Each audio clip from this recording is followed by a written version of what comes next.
ingin menghilangkan stigma itu, bahwasanya ada loh pengacara yang lurus, jadi artinya tidak, maaf ya, tidak mengeluarkan uang ataupun tidak menggunakan menghalalkan sebagai cara, berbagai macam cara ya untuk memenangkan suatu perkara sebagainya. Kita idealis, kita on the track gitu ya. Kemudian dakwahnya di mana? Ketika tadi kita mengajarkan ataupun mengedukasi klien kita.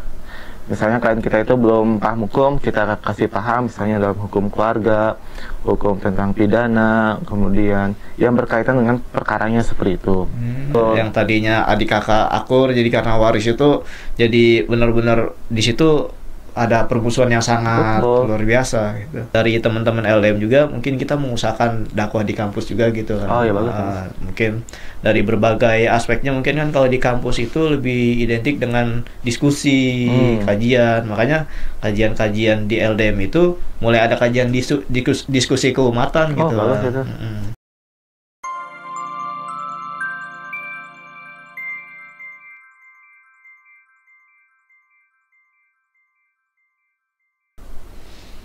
Assalamualaikum warahmatullahi wabarakatuh.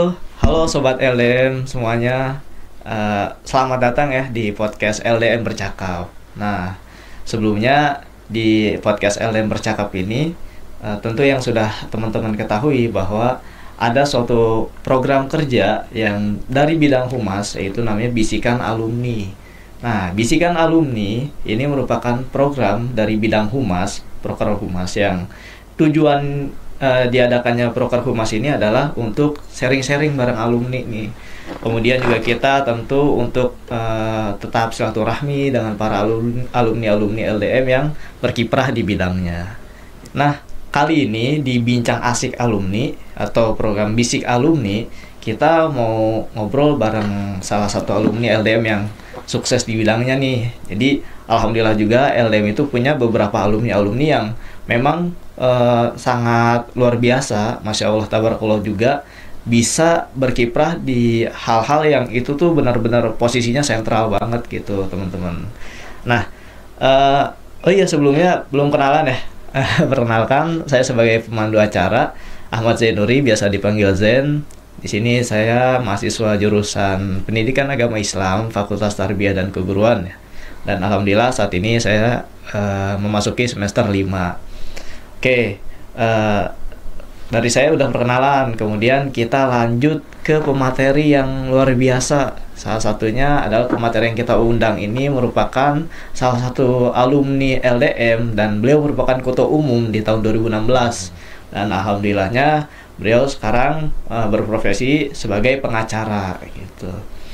Assalamualaikum warahmatullahi wabarakatuh, Kang Zainal. Waalaikumsalam warahmatullahi wabarakatuh. Alhamdulillah, Kang.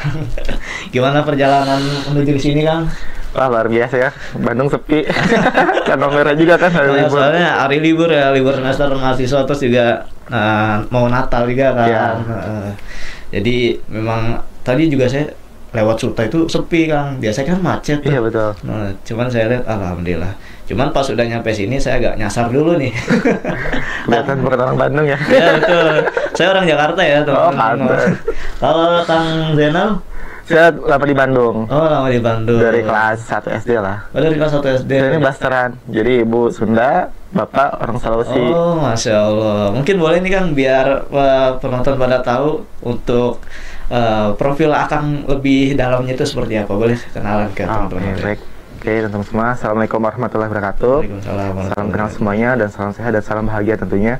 Oke, perkenalkan, nama saya Jonas Sahar, sarjana hukum, dan hari ini berprofesi sebagai pengacara atau advokat.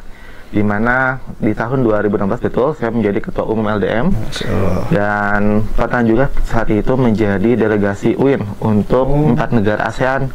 Nama itu beliau Mabims.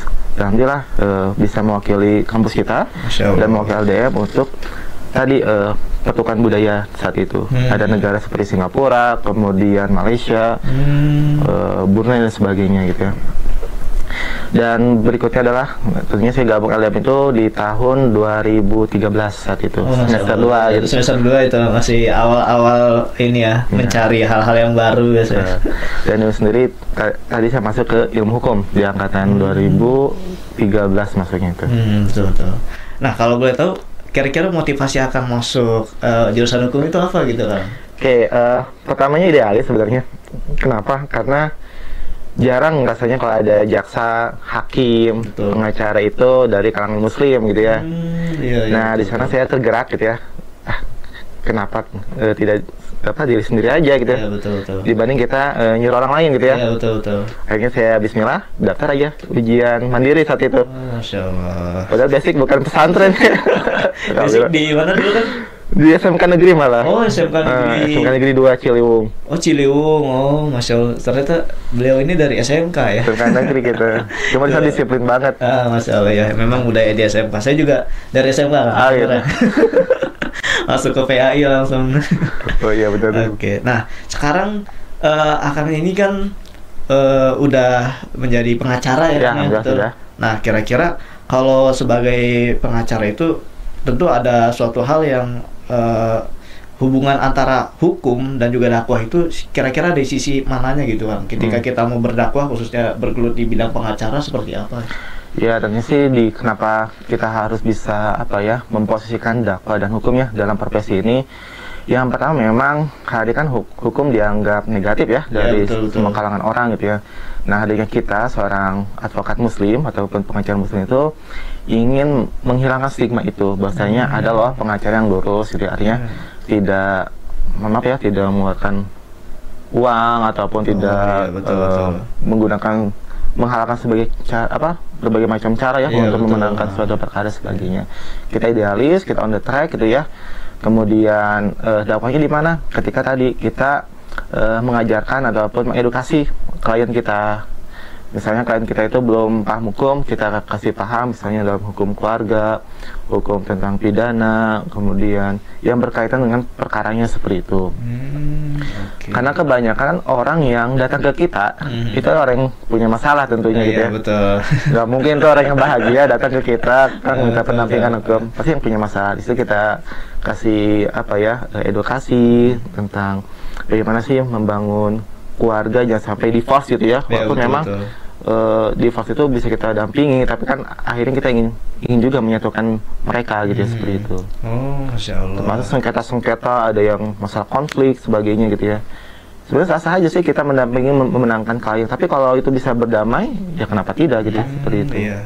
Nah, kalau ngomongin konflik nih Kang, itu pernah nggak sih suatu waktu atau suatu ketika Kang menangani kasus terkait isu keagamaan gitu kan?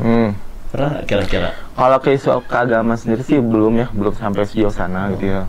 Paling yang krusial itu adalah bab tentang penanganan kasus waris. Oh iya, waris. Biasanya suka rebutan tuh kan kalau waris itu betul. Yang tadinya adik kakak akur, jadi karena waris itu jadi benar-benar di situ ada permusuhan yang sangat luar biasa gitu. Ya, dia menjual harta warisnya tanpa pengetahuan adik kakaknya gitu ya. Tiba-tiba tadi jadi putus hubungan keluarganya. Betul. Dan saling melaporkan yang ironinya gitu kan, seperti itu. Betul, saling melaporkan. Yang paling parah memang itu sih Kang. Memang rata-rata masyarakat, mungkin juga sebagian umat nih, orang-orang Islam itu memandang hukum itu atau mungkin pengacara itu orang-orang yang kotor gitu kan. Jadi mereka menghalalkan segala cara atau mungkin membela orang-orang yang bersalah tuh gimana tuh Kang.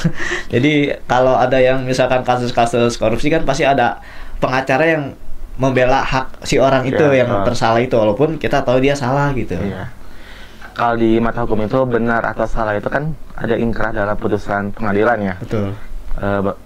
Mereka dianggap bersalah ketika nanti ada putusan pengadilan seperti itu. Selagi itu belum ada putusan ya, kita sebagai lawyer, sebagai advokat, dan ada undang-undang advokat yang juga dilindungi kita, ya kita sebagai memperjuangkan bagaimana klien kita terpenuhi hak-haknya. Kalau misalnya dalam hal tadi dia bersalah, ya kita bagaimana haknya dia didapatkan seperti itu. Nah, kalau dia benar gitu ya kita biarkan sampai dia bebas dari dakwaan itu. Oh, seperti itu, Masya Allah ya. Dan kira-kira kalau dari Kang Zainal sendiri, ada nggak sih tantangan sebagai pengacara muslim khususnya ya, yang mana kan kita tahu mungkin ada banyak pengacara yang dari non muslim dan pandai berretorika, juga kemudian menyampaikan argumen. Itu tantangan Kang Zainal sebagai pengacara muslim itu seperti apa? Ya mungkin dalam dialektika ya. Kalau orang-orang seberang sana kan sudah keras ya bahasanya betul. juga, padahal dia biasa aja dalam hal berbicaranya seperti itu. Tapi kita sih lebih kedepankan dalam hal keilmuan ya. Keilmuan kita, knowledge kita itu sangat penting, yang pertama. Yang kedua adalah jejaring kita gitu ya. Jejaring itu sangat penting, bagaimana kita bisa apa ya namanya itu melakukan negosiasi dengan kedua belah pihak gitu ya.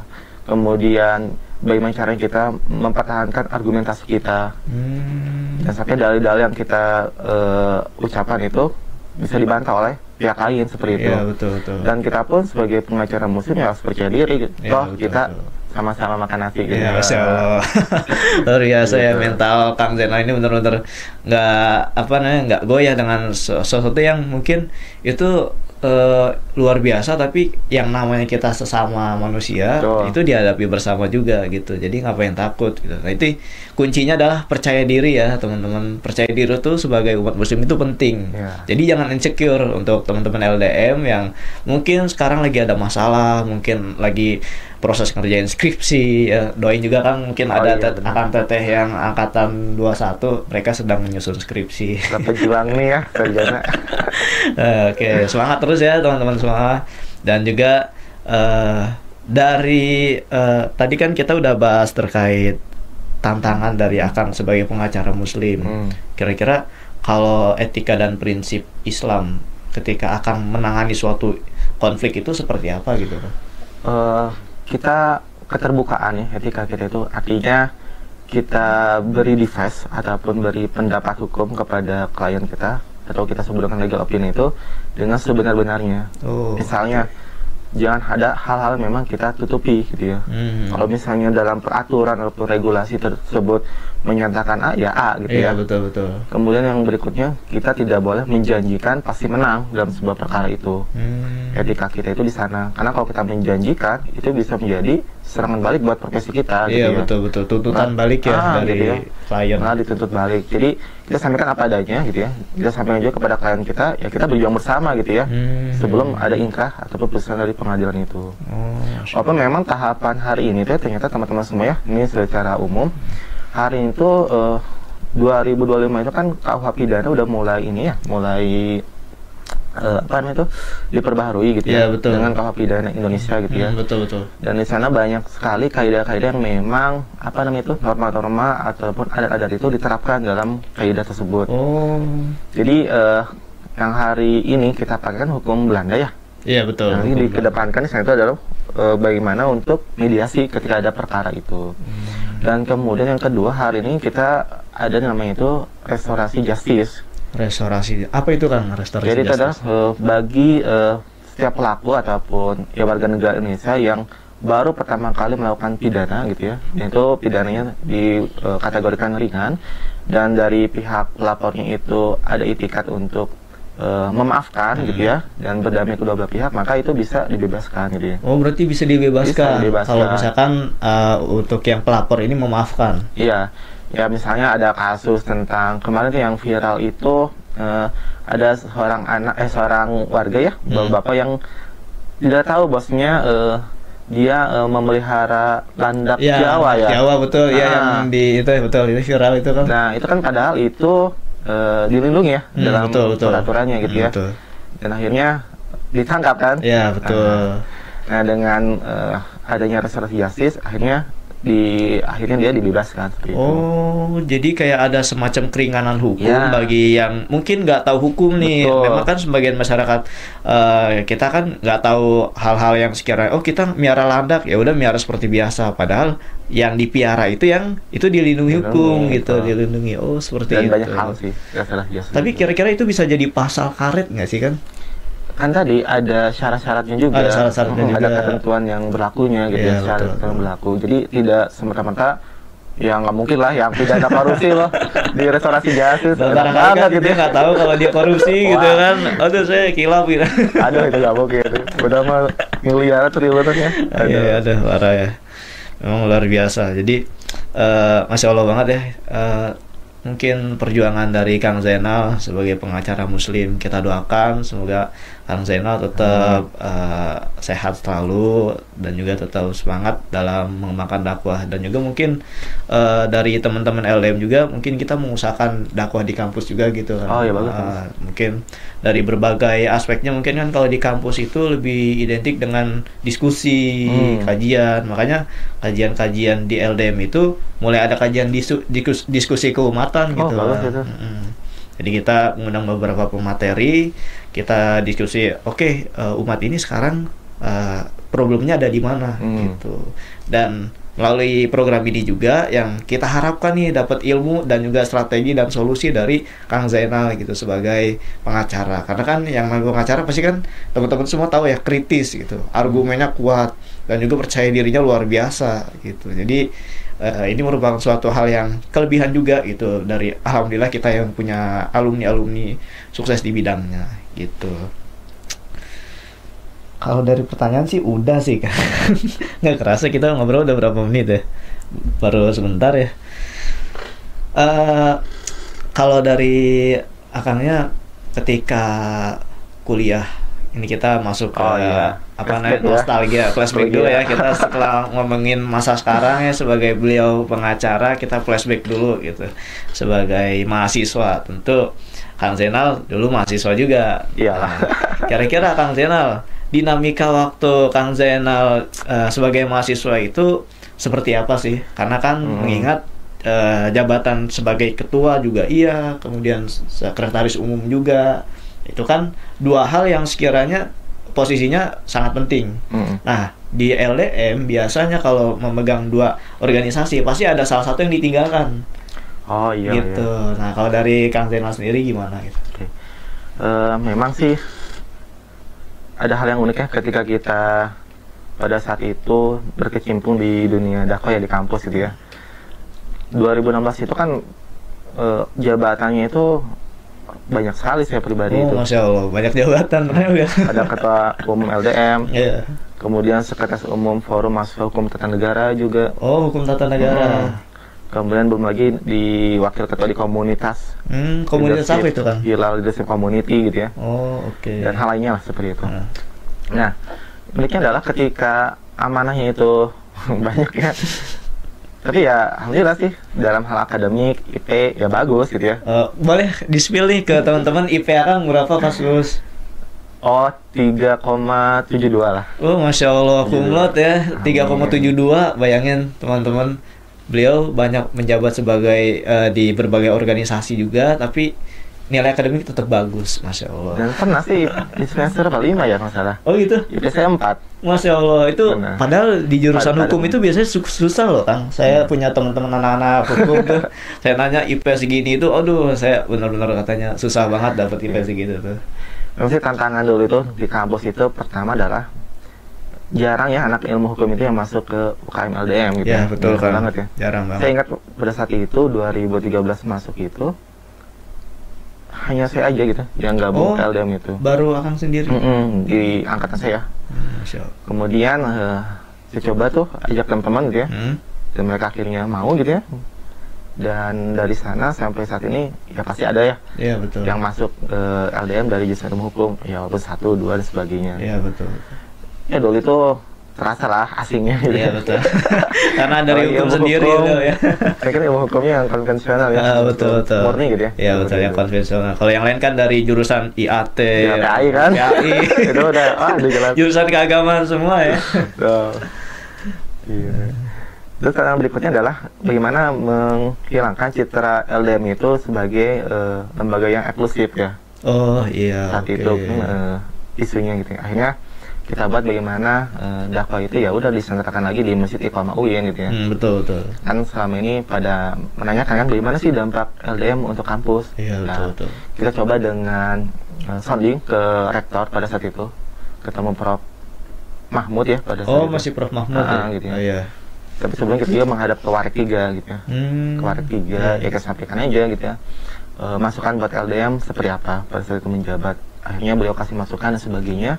Ya kita implementasikan dalam program-program kita. Dan alhamdulillah gitu ya, ketika kegiatan-kegiatan pun beliau pada support Bahkan ada Masya satu Allah. agenda dia support pialanya kayak Oh gitu. gitu, Kan Masya kami Allah, ya. langsung. Luar biasa ya. Jadi beliau itu langsung untuk menanyakan saran ke depannya itu ke rektornya langsung. Nah kan salah nih kalau Ada Insya Allah Nah, terpilih mohon tuh. doanya. pesanin tuh kepada pimpinan Ya. di kampus. Tapi kira-kira ada dinamika tertentu nggak sih kalau misalkan kita nih Kang mau menghadap ke rektor gitu? Ya tadi sih sebenarnya sih rektor itu bisa kita temui, cuma waktunya saja sih yang tidak pas gitu ya. Yang Oke. kedua persepsi aja sih sebenarnya. Persepsi Mungkin aja. anggapan orang lain itu malu gitu Iya, ya. betul. Pasti dia sibuk, Iya, karena kan pasti rektor. Iya, pasti betul, dia betul. nggak akan nerima kita. Betul. Ya kita mah tadi percaya diri aja gitu ya. Hmm. Sebagainya, alhamdulillah dijadwalkan gitu ya. Hmm. Ya akhirnya bisa ketemu gitu ya. Seperti itu. Oke, itu untuk rektor ya. Ada lagi nggak selain rektor mungkin Wah. dari Akangnya? Banyak sih ketika terpilih itu saya menghadap ketua jurusan saya. Saya menghadap beberapa dosen yang ingin diminta jadi pembina juga. Oh, minta pembina juga Iya. dari dosen-dosen Akang khususnya. Warek 3, kemudian tadi rektor. Bahkan saya pun mendatangi alumni gitu ya. Oh, Alumni iya, itu iya. untuk meminta masukannya, sarannya. Betul. Kadang alumni itu masih buku tuh disuruh dibaca gitu. Masya Allah. Kalau Ada nggak tahu itu. siapa alumninya, mungkin boleh nih suatu saat kita undang alumni next-nya gitu. Gitu.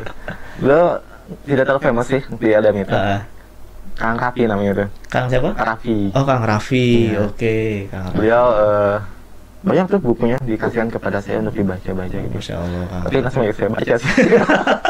Ya minimal sinopsis lah. Kebiasaan mahasiswa ya, dikasih buku cuman koleksi doang. Saya juga termasuk salah satunya. Ini ini sering aja lah gitu.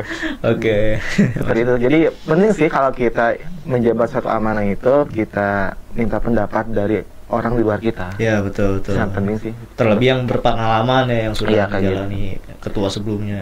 Dan sebenarnya kalau model saya pribadi itu ketika dulu sih saya punya mindset gini, ketika saya aktif di komunitas ini, di himpunan ini, ujung-ujungnya hal apa yang saya bisa dapati dan diimplementasikan di LDM pada saat itu. Oh, Masya Allah. Kepikiran kayak Oke, gitu, betul. ternyata benar tuh jadi ketua LDM saat itu. Jadi konsep-konsep yang bagus di luar dimasukin ke dalam gitu, Betul, yang sekiranya perlu perbaikan. Masya Allah. Ini luar biasa ya beliau. Ada lagi nggak Kang selain dari jurusan? Apa ya? Ya sih kalau misalnya teman-teman yang memang sejurusan dengan saya ya, Ya, pribadi, kalau teman-teman ingin fokus di dunia advokat, itu tidak serta-merta lulus sarjana langsung jadi pengacara ya. Betul. Ada tahap-tahapannya. Yang pertama pastikan gelarnya SH gitu ya, Ya, betul. bukan SPD. Ya. Ya, pasti kan Saya harus tuh, S.A. ya, iya. bukan sarjana pendidikan. Iya. Saya nggak masuk Beda berarti. gitu, jadi berbalik gitu, jadi ustadznya gitu.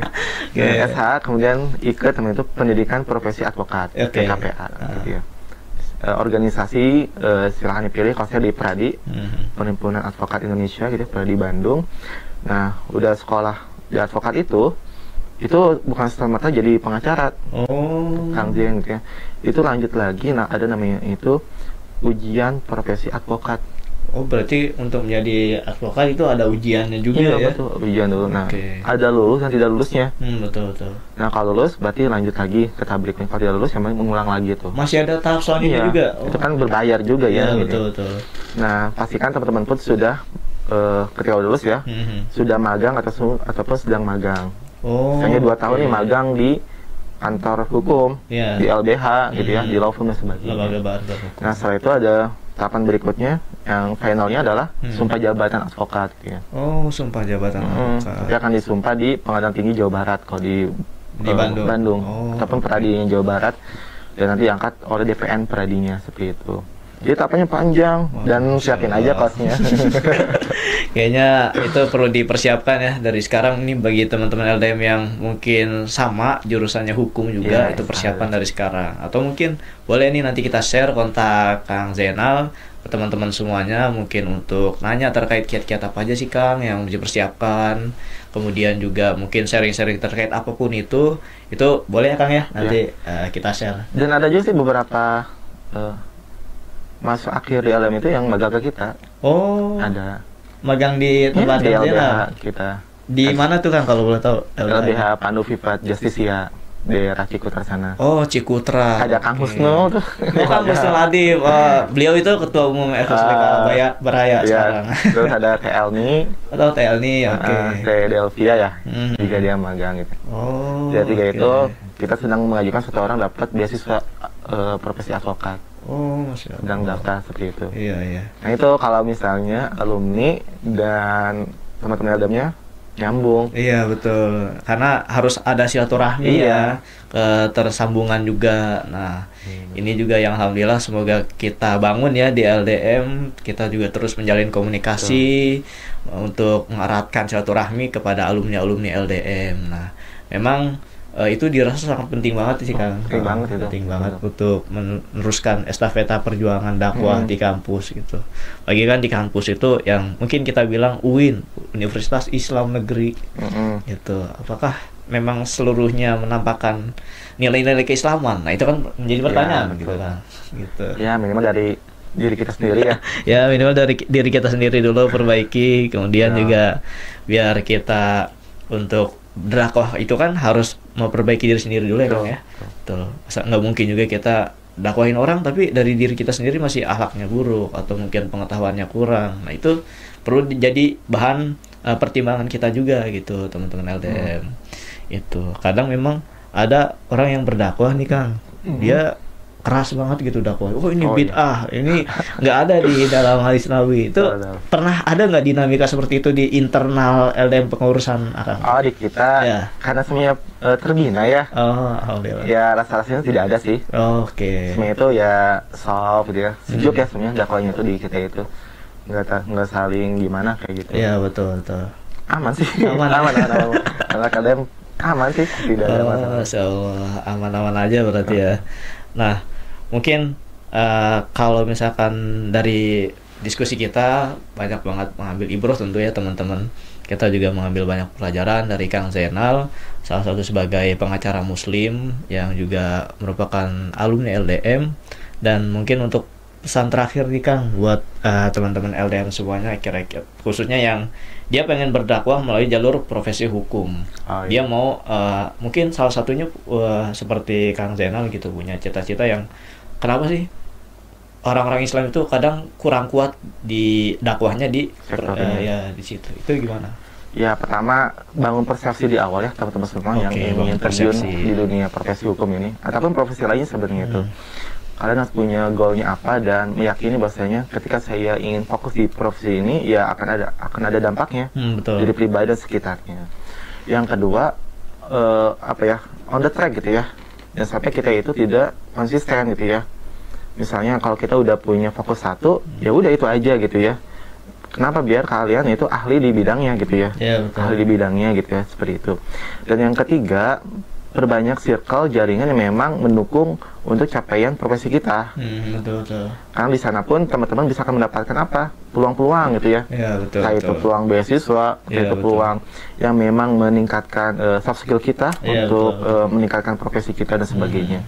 3 poin itu memang harus kita implementasikan sih dalam pencapaian karir kita gitu ya. Saya sampai hari ini tuh ya alhamdulillah sih semenjak lulus itu tidak pernah tuh ada kata menganggur gitu ya. Iya betul. Bahkan sebelum lulus itu ya langsung udah banyak tawaran tuh. Ya. Masya Allah. Kan 2 hari yang lalu pun ditelepon tuh sama direktur utama BUMD di Kota Bandung. Ada apa itu kan ditelepon? Jadi minta masuk apply untuk jadi kepala legalnya gitu ya. Dapat kenalan dari mana? Nah itu saya juga bingung kan. Itu dia ngehubung gitu ya. Sejoin dia gitu ya. Tapi berhubung saya lagi megang satu corporate legal hukum juga di sana. Ya artian saya mau coba maksimalkan yang ini dulu dan sebagainya gitu. Jadi pertama gitu, kalau misalnya teman fokus, jejaringnya bagus ya rezeki nggak akan kemana sih, Kang Zen. Masya Allah ya. Ingat ya, dicatat teman-teman LDM. Jadi yang pertama kita harus bangun persepsi dulu di awal ya, kuatin dulu persepsi kita. Kemudian juga harus konsisten. Jadi jangan cuma bangun persepsi doang, bangun goals yang mau kita capai, ditulis segala emang sampai ditempel gitu ya. Tapi nggak ada implementasinya itu percuma gitu. Dan juga harus on the track ya, sesuai dengan alurnya, harus dengan timelinenya gitu. Nah, Oke, mungkin sebenarnya kita pengen banyak bincang-bincang lagi Ya, kan, cuman mungkin. kita terbatas waktu juga ya. Ditambah lagi mungkin dari Masya Allah Kang Zainal pasti kan orang sibuk ya. Kalau saya mah masih semester 5, jadi belum terlalu sibuk gitu. Oke, mungkin cukup sekian ya sobat-sobat LDM semuanya. Terima kasih yang sudah mau mendengarkan dan kami pamit undur diri. Sampai jumpa di podcast LDM Bercakap selanjutnya. Terima kasih. Wassalamualaikum warahmatullahi wabarakatuh. Waalaikumsalam. Oke. Nun Kak Jen. Ya, sama-sama.